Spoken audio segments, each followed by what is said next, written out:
Salam sejahtera dan selamat hari Minggu saya ucapkan untuk seluruh jemaat GKO BSD.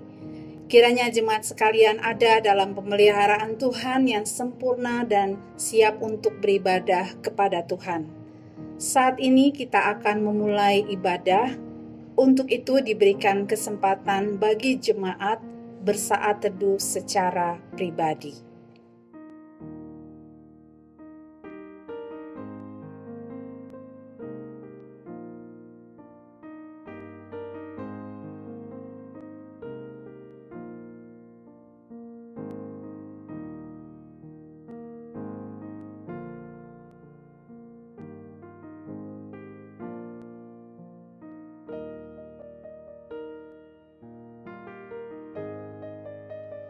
Memasuki Minggu Sengsara keempat, marilah kita mengenang kembali betapa Kristus telah menderita sengsara demi pengampunan segala dosa kita.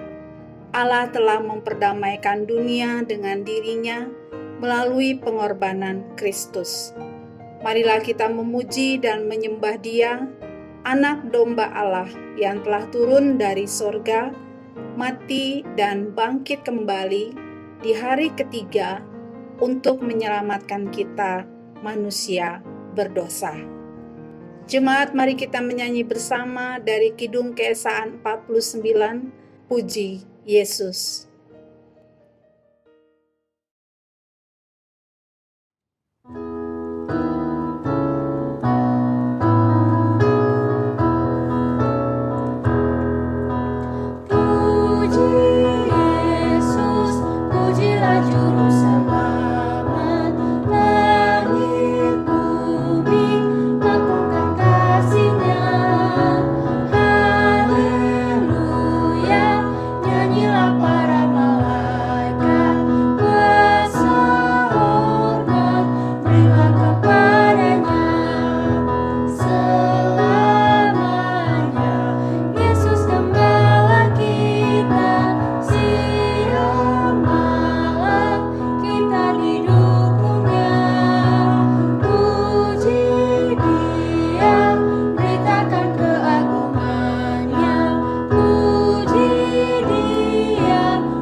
Ibadah Minggu Sengsara keempat ini terjadi karena pertolongan kita adalah di dalam nama Tuhan yang menciptakan langit dan bumi, yang tidak pernah meninggalkan perbuatan tangannya. Salam sejahtera bagi saudara yang datang dalam nama Tuhan. Amin. Nas pembimbing dalam ibadah Minggu Sengsara ini diambil dari Roma 1 ayat yang ke-16, demikian firman Tuhan. Sebab aku mempunyai keyakinan yang kokoh dalam Injil, karena Injil adalah kekuatan Allah yang menyelamatkan setiap orang yang percaya, pertama-tama orang Yahudi, tetapi juga orang Yunani. Amin. Saudara sekalian, marilah kita mengaku dosa dan kesalahan kita di hadapan Allah. Kita awali dengan pengakuan dosa secara pribadi.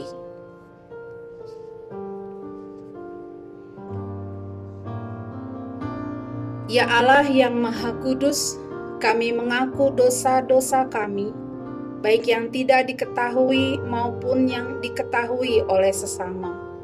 Kami mengakui dosa yang membebani kami. Kami mengaku bahwa selaku gereja kami tidak mengasihi dan melayani sesama. Kami mementingkan diri sendiri dan berlaku sombong. Ampuni kami ya Allah dari dosa dan kejahatan kami. Biarlah Roh Kudus menolong kami supaya kami dapat dibentuk menjadi pribadi sebagaimana yang Engkau ingini. Demi Kristus penebus kami berdoa. Amin. Kepada setiap orang yang telah mengaku dosa dan bertobat, disampaikan berita anugerah pengampunan seperti tertulis dalam Efesus 2 ayat yang keempat sampai ayat yang kelima. Tetapi Allah yang kaya dengan rahmat, oleh karena kasih-Nya yang besar, yang dilimpahkannya kepada kita, telah menghidupkan kita bersama-sama dengan Kristus, sekalipun kita telah mati oleh kesalahan-kesalahan kita, oleh kasih karunia, kamu diselamatkan. Berdasarkan firman Tuhan itu, sebagai pelayan Yesus Kristus, saya memberitakan bahwa pengampunan dosa telah berlaku dalam nama Allah Bapa, Anak, dan Roh Kudus. Amin. Dengarkanlah firman Tuhan yang menunjukkan cara hidup untuk dilakukan dalam hari-hari sepanjang minggu yang akan datang. Firman Tuhan itu berbunyi demikian. Sebab untuk itulah kamu dipanggil, karena Kristus pun telah menderita untuk kamu dan telah meninggalkan teladan bagimu, supaya kamu mengikuti jejaknya. 1 Petrus 2 ayat yang ke-21. Kiranya Roh Kudus memberikan kekuatan kepada kita, sehingga kita tekun melakukan kehendak Allah dalam kehidupan setiap hari, bagi kemuliaan Allah. Amin. Jemaat yang dikasihi Tuhan, kita akan mendengarkan firman Tuhan. Oleh sebab itu, marilah kita berdoa memohon tuntunan Roh Kudus. Kita bersatu di dalam doa.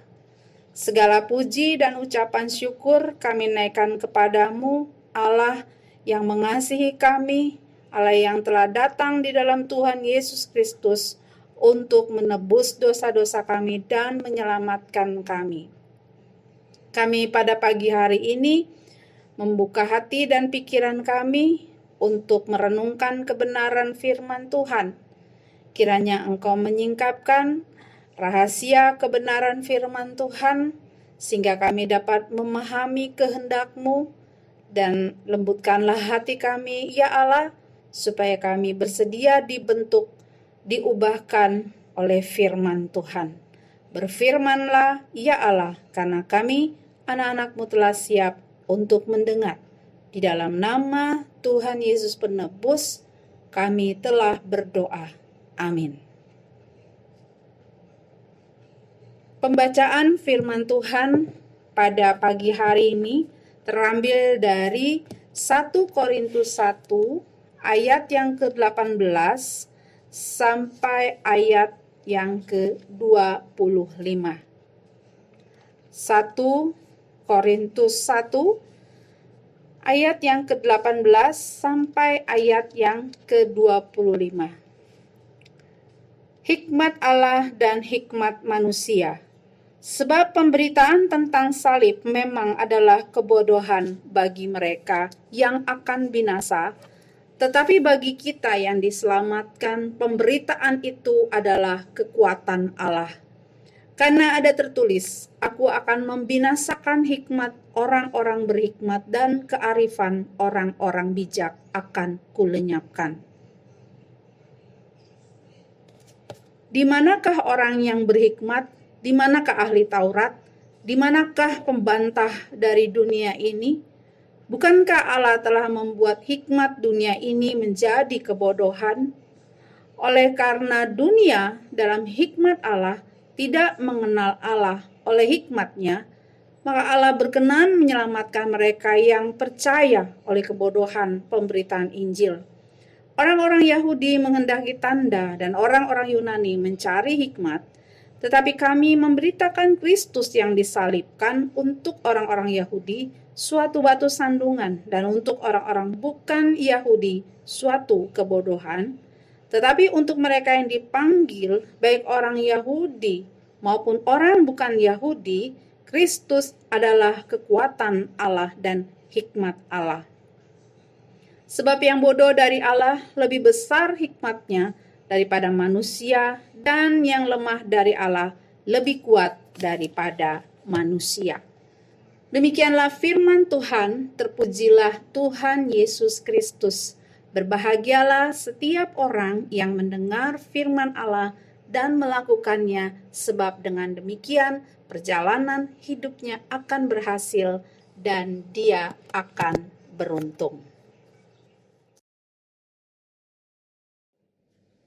Jemaat yang dikasihi Tuhan, tema pemberitaan firman Tuhan pagi hari ini adalah karya pengorbanan Kristus. Pemberitaan tentang salib Kristus adalah kekuatan dan menyelamatkan. Di dalam kekristenan yang menjadi pusat seluruh pemberitaan adalah Yesus Kristus, yaitu kehidupan, kematiannya di kayu salib, kebangkitan serta kenaikannya ke surga. Banyak orang yang menerima berita Injil, tetapi banyak juga yang menolaknya dengan berbagai alasan. Misalnya saja orang Yahudi di dalam pembacaan firman Tuhan pada pagi hari ini. Bagi mereka, peristiwa salib adalah suatu batu sandungan. Mereka adalah orang-orang yang hanya mau percaya jika ada tanda dan berdasarkan fakta. Kematian Yesus adalah sebuah kegagalan bagi orang Yahudi karena mereka berharap Yesus hadir sebagai Mesias yang agung, yang mulia dengan kekuasaan politik yang besar seperti Raja Daud, bukan dalam sosok yang dibunuh dan disalibkan. Sedangkan orang Yunani menolak pemberitaan tentang salib Yesus karena bagi mereka pemberitaan salib adalah suatu kebodohan. Bagi orang Yunani, kematian Tuhan Yesus adalah kebodohan karena tidak mungkin orang yang sudah mati dapat menyelamatkan orang lain.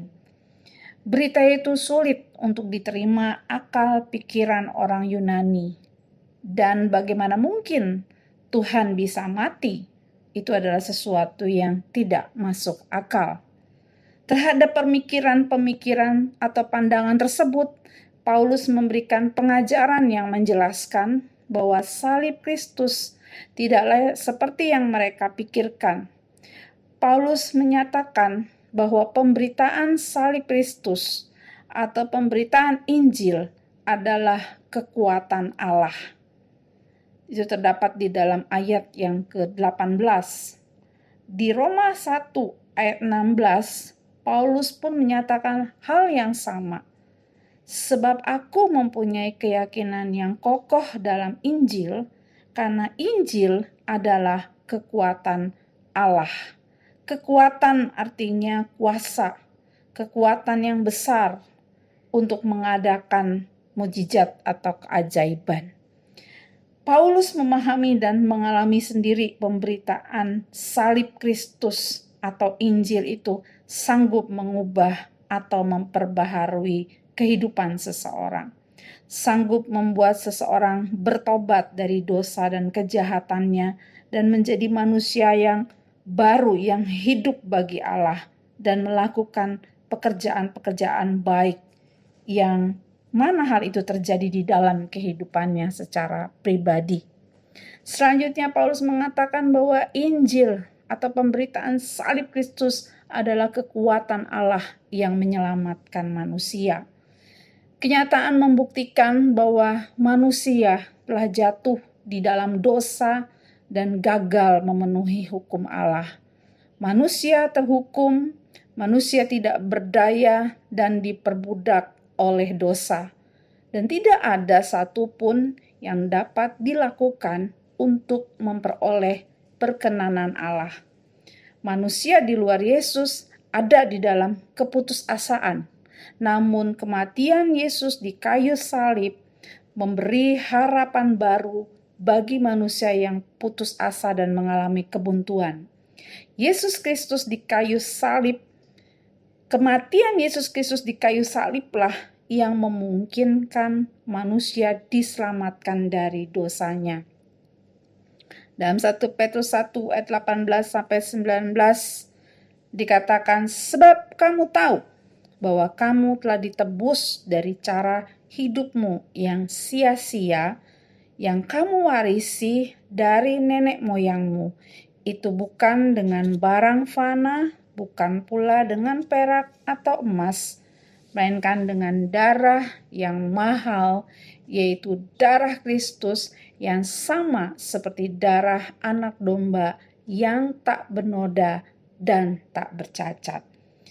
Darah Yesus berbicara tentang salib dan kematian Yesus. Satu-satunya jalan untuk diselamatkan bukan dengan kekuatan manusia, bukan dengan kekayaannya, bukan dengan amalnya, tetapi hanya melalui kematian Yesus. Itu sebabnya firman Tuhan mengatakan bahwa salib Yesus adalah kekuatan yang menyelamatkan orang yang percaya kepada Yesus. Bapak, Ibu, Saudara yang dikasihi oleh Tuhan Yesus Kristus, begitu besar dan berkuasanya pemberitaan tentang salib Yesus. Bapak, Ibu, Saudara, dan saya yang telah mendengarkan pemberitaan tentang salib Kristus, Roh Kudus bekerja di dalam diri kita sehingga iman timbul di dalam diri kita. Dan oleh iman itu, maka kita boleh memiliki kepastian keselamatan di dalam Kristus. Oleh pekerjaan Roh Kudus dalam kehidupan kita yang menerima tentang pemberitaan salib Kristus, hidup kita pun diubahkan. Hidup kita dimerdekakan dari kuasa dosa, dan kita dimampukan untuk bisa melakukan pekerjaan baik, dan kita bertumbuh menjadi pribadi yang mengasihi Tuhan dan sesama, dan kita boleh memiliki sukacita dan damai sejahtera yang berasal daripada Allah. Itu adalah berkat-berkat yang kita terima ketika kita terbuka dan percaya kepada pemberitaan salib Kristus. Kita bersyukur terhadap semuanya itu. Tetapi Allah memanggil kita bukan hanya untuk diselamatkan. Ia juga memanggil kita supaya kita pun dapat memberitakan tentang salib Kristus itu kepada sesama kita. Kita bisa melakukannya dengan berbagai cara, melalui perubahan-perubahan hidup yang kita miliki. Maka biarlah perubahan-perubahan hidup itu dapat dilihat, dapat disaksikan oleh orang lain, sehingga mereka pun boleh datang kepada Allah ketika kita memberi kesaksian bagi mereka bahwa perubahan-perubahan yang terjadi di dalam kehidupan kita itu dikerjakan oleh Allah di dalam Yesus Kristus. Kita bisa berdoa bagi sesama kita yang belum percaya kepada pemberitaan salib Kristus, yang masih mengandalkan kekuatan dan amal baik mereka untuk diselamatkan. Kita bisa mendoakan mereka supaya Allah sendiri yang bekerja melalui Roh Kudus untuk menginsafkan mereka bahwa keselamatan tidak dapat dicapai dengan kekuatan manusia, dengan amal baik ataupun dengan hartanya, dengan persembahan-persembahannya. Tetapi keselamatan hanya bisa dicapai melalui iman kepada Tuhan Yesus yang telah mati bagi mereka. Melalui ketekunan kita di dalam doa terhadap orang-orang yang belum percaya atau orang-orang yang menolak akan pemberitaan salib Kristus, maka cepat atau lambat kuasa Allah bekerja dan memberikan pewahyuan dalam diri mereka, sehingga mereka boleh mengalami pencerahan dan suatu saat hati mereka percaya kepada Tuhan Yesus Kristus. Kita juga bisa memberitakan tentang salib Kristus yang berkuasa untuk menyelamatkan melalui media massa. Hampir kita semua memiliki media massa yang dapat kita pakai untuk bisa memberitakan tentang Injil. Oleh sebab itu, janganlah kita menyia-nyiakan kesempatan yang ada, kemajuan teknologi komunikasi, dengan hanya memposting hal-hal yang tidak perlu, hal-hal yang tidak penting. Tapi biarlah kita memakai teknologi komunikasi yang ada ini untuk memberitakan Injil, sehingga orang-orang yang mungkin kita tidak dapat jangkau secara langsung, mereka bisa membaca, mereka bisa mendengar, mereka bisa melihat, mereka boleh menerima kesempatan untuk mendengar kesaksian bagaimana salib Kristus itu boleh mendatangkan keselamatan, bukan hanya bagi orang Kristen, bukan hanya bagi kelompok tertentu, tapi berita itu diberikan Tuhan, disediakan Tuhan untuk semua orang di dunia ini. Bapak, Ibu, Saudara yang dikasihi oleh Tuhan Yesus Kristus, bila kita mengucap syukur untuk kekuatan kuasa Allah yang tadi disediakan melalui salib Kristus yang berkuasa menyelamatkan kita dari penghukuman akibat dosa, dan biarlah dengan kuasa serta kasih karunia Tuhan, kita boleh melakukan panggilan Tuhan untuk memberitakan salib Kristus ini dengan penuh keyakinan, tanpa rasa malu, sehingga hidup kita bukan hanya diberkati, tapi hidup kita yang sudah diberkati ini boleh menjadi berkat bagi orang lain, khususnya bagi mereka yang belum percaya kepada Injil. Tuhan Yesus memberkati. Amin. Jemaat yang dikasihi Tuhan, mari kita satukan hati menaikkan doa syafaat. Kita berdoa. Kami mengucap syukur kepadamu ya Bapa atas kemurahan-Mu yang besar, sehingga melalui kematian Tuhan Yesus di kayu salib, maka kami boleh diselamatkan dari murka Tuhan dan penghukuman. Biarlah karya Allah di dalam Tuhan Yesus Kristus ini boleh mendorong kami untuk hidup di dalam ucapan syukur, di dalam ketaatan, untuk memenuhi panggilan-Mu, khususnya di dalam memberitakan Injil di tengah-tengah dunia ini. Kasih karunia dan kuasa Tuhan bekerja di dalam hidup kami, sehingga kami mampu melakukan panggilan-Mu. Saat ini kami sehati menaikkan doa syafaat. Kami berdoa, ya Bapa, untuk jemaat Tuhan yang sakit, yang berada dalam pemulihan. Kami percaya bahwa Engkaulah Allah yang berkuasa menyembuhkan umat-Mu dari segala sakit penyakit. Sebab itu kami berdoa bersama untuk Ibu Tiurlan Huta Barat, Ibu Pendeta Geraldina Adriana Sakarias, dan juga untuk Saudari Maria Gusda Ambarita. Kami berdoa agar kuasa-Mu bekerja di dalam tubuh mereka dan membawa kesembuhan bagi mereka. Kiranya iman mereka bertumbuh sehingga apa yang mereka imani, yaitu kesembuhan, pemulihan, terjadi atas hidup mereka. Berkati setiap obat-obatan, tindakan medis yang dilakukan atas mereka. Kuatkan serta hibur mereka, ya Allah. Kami bersyukur bersama dengan saudara-saudara kami yang berulang tahun pada pekan ini. Kami berdoa bersama Ibu Margareta Alimang. Kami bersyukur bersama saudara Gilbert Louis Silitonga, dan bersyukur bersama Bapak Jambres Salakori.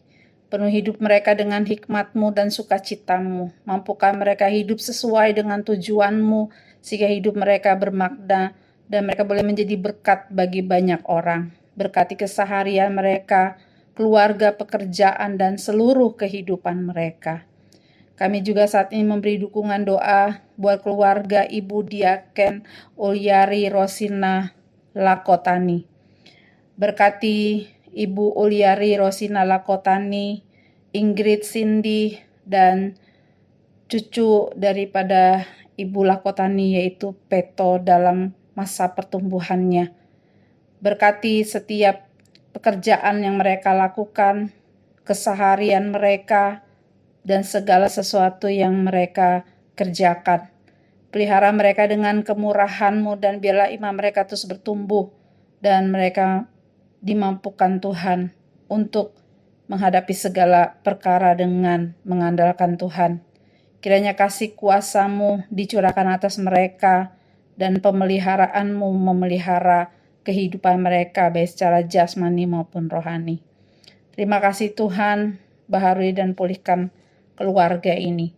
Kami berdoa juga untuk keluarga Bapak Diaken Maming, berkati Pak Maming, Ibu Mari, Marvin dan juga Michelle, baik dalam keseharian mereka, dalam pekerjaan mereka, studi pelayanan yang mereka jalani. Buat mereka berhasil dalam segala hal yang mereka kerjakan, dan penuhi keluarga ini ya Allah dengan kasih dan sukacita-Mu. Pelihara mereka Tuhan dengan kemurahan dan dengan segala kebaikan-Mu. Kami saat ini berdoa untuk pelayanan Pos GKO Petuo Kalbar, untuk Pendeta David dan seluruh jemaat di Petuo. Tuhan kiranya menolong dan meneguhkan serta memberi hikmat untuk Pendeta David dalam melayani dan mengembangkan pos pelayanan di Petuo. Tuhan mengurapi beliau dengan kuasa-Mu sehingga firman yang diberitakan berkuasa untuk membangun iman dan membawa pada pertobatan. Kiranya Engkau juga yang mencukupkan segala kebutuhan daripada para pelayan dan juga seluruh jemaat di Petuo. Kami juga berdoa Tuhan untuk majelis dan keluarga. Tuhan mengurapi setiap pelayan-Mu dan mampukan para pelayan untuk terus bertekun dalam melayani, baik di dalam memberitakan firman, berdoa, menasihati ataupun memberikan teguran, sehingga jemaat boleh dibangun imannya dan kehidupan jemaat boleh dibaharui. Tuhan cukupkan segala kebutuhan para pelayan dan keluarga, berkati dengan kesehatan, damai sejahtera, serta kekuatan yang baru. Kami juga berdoa untuk pemerintah kami, berkati pemerintah kami, Presiden kami, Bapak Jokowi dan Wakil Presiden, Bapak Maruf, seluruh menteri, para wakil rakyat, lembaga kehakiman, dan juga seluruh aparat keamanan. Mampukah mereka bekerja dengan penuh tanggung jawab, berikan mereka kekuatan, supaya mereka dapat menolak godaan korupsi dan penyalahgunaan kekuasaan. Berkati upaya pemerintah dalam menjalankan program vaksinasi dalam rangka mencegah penyebaran COVID-19, berkati seluruh aparat keamanan dalam upaya mereka untuk mengatasi gerakan radikal dan terorisme. Lindungi dan selamatkan aparat keamanan kami ya Allah. Kami juga berdoa Tuhan untuk jemaat-Mu. Kami bersyukur untuk kesetiaan dan kebaikan-Mu di dalam kehidupan kami. Kami berdoa untuk jemaat-Mu yang berada dalam pergumulan. Tuhan kiranya Engkau mengulurkan tangan-Mu untuk menolong kami yang menderita, yang sakit, yang kekurangan, kami yang tertekan, yang kesepian, yang tidak mempunyai pekerjaan, yang berduka dan memiliki berbagai pergumulan-pergumulan lainnya. Kiranya Engkau menghibur, menyembuhkan umat-Mu yang mengalami berbagai persoalan. Tolong kami untuk kami tetap percaya kepada kebaikan-Mu. Bawa kami, Tuhan, ke dalam sukacita, keselamatan, dan pembaharuan. Berkati keluarga, persekutuan, pekerjaan, pelayanan, studi, dan masa depan kami ya Allah. Terima kasih Bapa di surga. Ini doa kami, sambut dan dengarlah di dalam nama Tuhan Yesus yang sudah mengajar kami berdoa. Bapa kami yang di surga, dikuduskanlah namamu, datanglah kerajaanmu, jadilah kehendak-Mu di bumi seperti di surga. Berikanlah kami pada hari ini makanan kami yang secukupnya, dan ampunilah kami akan kesalahan kami, seperti kami juga mengampuni orang yang bersalah kepada kami. Dan janganlah membawa kami ke dalam pencobaan, tetapi lepaskanlah kami daripada yang jahat. Karena Engkau-lah yang empunya kerajaan dan kuasa dan kemuliaan sampai selama-lamanya. Amin. Jemaat yang dikasihi Tuhan, pada Minggu Sengsara 4 ini, saudara telah mendengar firman Tuhan bahwa Yesus Kristus telah mengosongkan diri menjadi manusia untuk menyelamatkan kita. Kini kita dipanggil untuk hidup rendah hati dan berkorban sebagai wujud kesatuan kita dengan Kristus. Mari kita bersama-sama menyanyi dari Kidung Keesaan 367, bait yang pertama dan kedua. Nun di bukit yang jauh.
Kini terimalah berkat Tuhan. Kiranya Allah Bapa mengaruniakan damai sejahtera-Nya di dalam kasih karunia Yesus Kristus dan di dalam pemeliharaan Roh-Nya yang kudus, menyertai saudara sekalian sekarang dan selama-lamanya. Amin. Jemaat yang dikasihi Tuhan, kita telah menyelesaikan ibadah bersama dan akan melanjutkan pelayanan serta kesaksian dalam kehidupan sehari-hari. Untuk itu, tetaplah berdoa dan berjaga-jaga, tetaplah menjaga kesehatan jasmani dan rohani, dan tetaplah menjalani protokol kesehatan yang ditetapkan oleh pemerintah. Tuhan Yesus memberkati. Selamat hari Minggu. Shalom.